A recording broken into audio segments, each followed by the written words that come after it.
channel. My name is Linda Kamara and you're on Crime Stories with Linda. So today we are going to talk about the Central Park 5. This is a case about 5 teenagers that were falsely accused and were sentenced to prison. Some of them served from 5 to 12 years imprisonment. Some served 5, some served 12, some served 7. So let's dive into it. On 19th of April 1989, a young lady named Trisha Meili was jogging in at the Central Park in Manhattan, New York. So while jogging, she was grabbed and she was raped. She was mutilated. She was brutally raped and tormented, and her skull was bashed in. When the police officer, the first police officer that was at the crime scene, said he was very shocked, that he couldn't believe that this was in fact the first time he's seen such wounds on human body. So you can imagine how bad the crime scene was. So at first it was believed that she would not make a recovery, that she would die. In fact, her last rites were read to her at the hospital, hoping that she would die. But after staying 12 days in coma, she made recovery. She recovered from her injuries. So at the time, let's go back to that 19th April. So at the time that she was at that Central Park around 9 p.m., about 20 to 32 teenagers also flocked into that Central Park. They came in, most of them were committing mayhem there. Some were stealing, some were beating people, they were assaulting people, and some were stealing, some were stealing things from people. So, but some were actually innocent, some were not doing anything, they were like moving with the others. But when the police came at the time that they found Trisha's body, they packed most of those teenagers, some of the ones, and some ran away, but the ones that they were able to grab, they took them to the police station. So but 5 of them were singled out, because after much interrogation, those 5 confessed to the crime that they were actually people that were responsible for beating and raping and assaulting Trisha. So their accounts of the crime scene, their account of the events that happened, we are not tallying with what was on the crime scene. It was not tallying with things that the police saw at the crime scene. In fact, their account of the crime that they were claiming that the 5 of them committed, we are not tallying at all. Some people were saying something else, some were saying some different things. So none of their stories were tallying. But one of them, the 16-year-old Carrie Wise, he was taken to the crime scene before before he was interrogated. He was first taken to the crime scene, so he was trying to say things that he had already seen at the crime scene. So everything that he told them were almost tallying what was at the crime scene. So those teenagers, some were 14 years old, some were 15, and some were 16 years old at the time. So the only person that was 16 years old was Corey Wise, and he bear most of the brunt of the case because he was older, and as at that time in New York, then as 16-year-old, he would not be able he would be tried as an adult. So when this case was first released to the media, because the teenagers were said that they went to the park that they were wilding in the park. So that word wilding was not really received very well by the media. Media were saying different things. They were saying that they were savages. Their families suffered so much because of this case, because many people were saying different things about these teenagers. Some people were saying, in fact, people were saying that that no matter their ages, that the death penalty should be brought back on, and they should be sentenced to death. So that the punishment that they are trying to give them is not even enough, that they should be sentenced to death.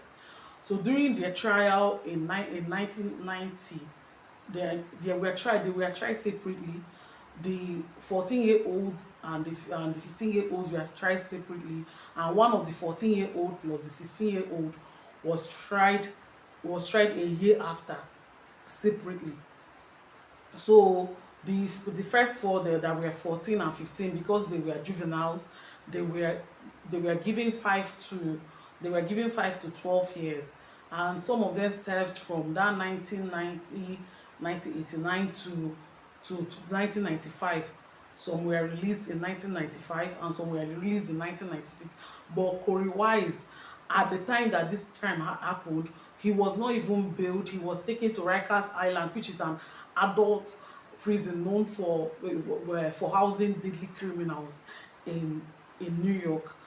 So he was taken there. He served in Rikers Island, and from that Rikers Island, he served in different prisons. He served in about 4 prisons, because they would take him to this place, and because of too much assault, because of too much problems that he's having in prison, he will apply to be transferred to another prison, and like that he served in 4 different prisons, and he served for 12 years. He was released in 2002, while the others were released 1995, 1996.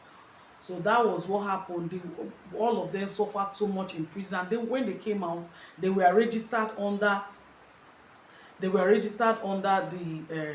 the sex offenders register. So that sex offender register means that it will be hard for them to get jobs. It will be hard for them to get housing, because people will be so afraid to stay with people that are sex offenders. So most times to get jobs for those people is usually very hard. So when Corey Wise was released in 2002, he came out too, and he too started looking for jobs.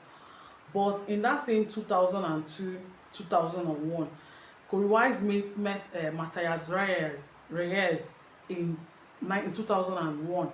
And Matthias Reyes, his conscience was bearing on him that he should confess, because he is actually the perpetrator of this crime. He is the person that committed this crime. So in 2002, he told one of the guards that he was the one that committed the crime, and he was eventually tested. His DNA was compared to the DNA found on the scene, and his DNA matched.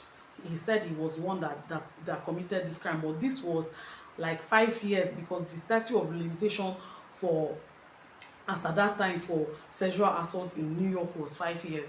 So he was not he did not serve any convictions for this crime. He just confessed that he was the one that did it.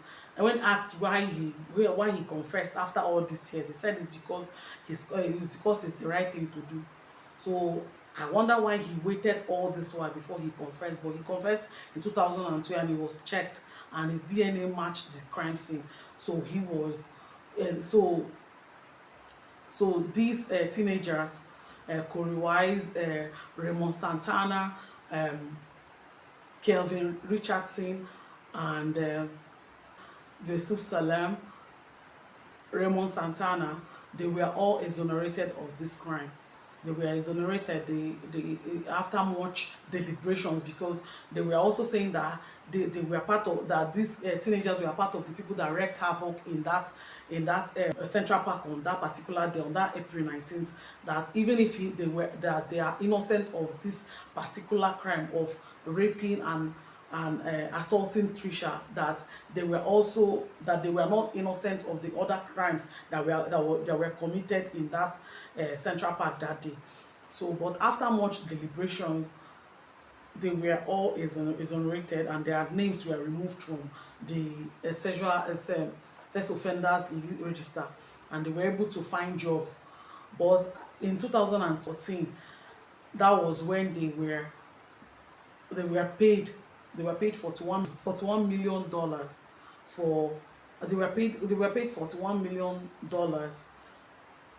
Corey Wise was paid 12.2 million dollars, because he stayed longer in the prison. So they were paid according to how their prison sentence was. Like Corey Wise has spent 12 years in prison. He received 12.2 million dollars, and the other guys received 7.9 million dollars each, so totaling up to $41 million that was paid out to them as settlement for brutality and all the things that were committed against them, for them staying in prison for so long without for staying in prison for so long as innocent people.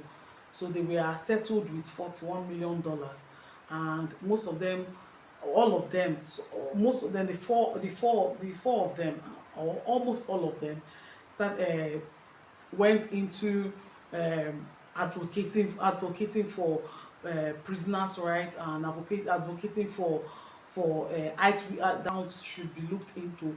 Now most of them are not correct.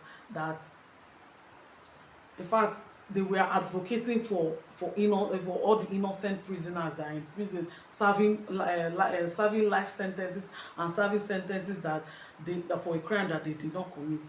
So this was the case of the Central Park Five, and this happened in New York. And till today, people are still talking about, whenever they want to talk about racial bias, because most of the people that are involved in this case are are African Americans and Latino Americans in America. So people are talking about racial profiling, racial bias on consent. So this is what this case was about, and only God knows how many prisoners are serving sentences in prison that they did not commit. So let's just comment comment your thoughts on the comment section, and goes. Please like, subscribe, and share. Thank you very much for watching.